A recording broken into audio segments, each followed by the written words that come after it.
മെത്തനോയ 11-ാം എപ്പിസോഡിലേക്ക് ഏവർക്കും സ്വാഗതം.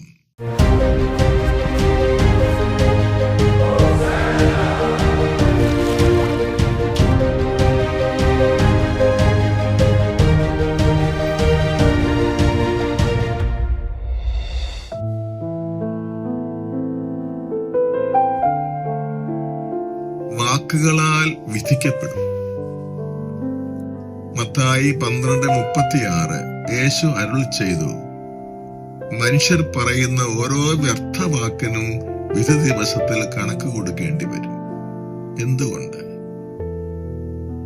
യേശുവിനെ കർത്താവായി ഹൃദയത്തിൽ പൂജിക്കേണ്ടവനാണ് ക്രൈസ്തവൻ. ഹൃദയത്തിന്റെ തികവിൽ നിന്നാണ് അധരം സംസാരിക്കുന്നത്.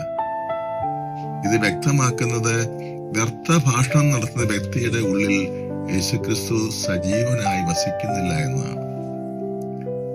രണ്ടാമത്തെ കാരണം, അവൻ ലൗകിക മനുഷ്യനാണ്, ആത്മീയനല്ല. യോഹന്നാന്റെ 1-ാം ലേഖനം 4-5 വാക്യം പറയുന്നു, അവർ ലോകത്തിൻ്റെതാണ്, അതുകൊണ്ട് അവർ പറയുന്നത് ലൗകികവുമാണ്. മൂന്നാമത്തെ കാരണം, വ്യർത്ഥ വാക്ക് കേൾക്കുന്നവർക്ക് ആത്മീയ അഭിവൃദ്ധിയല്ല, ആത്മീയ നഷ്ടം വരുത്തി വയ്ക്കുന്നു.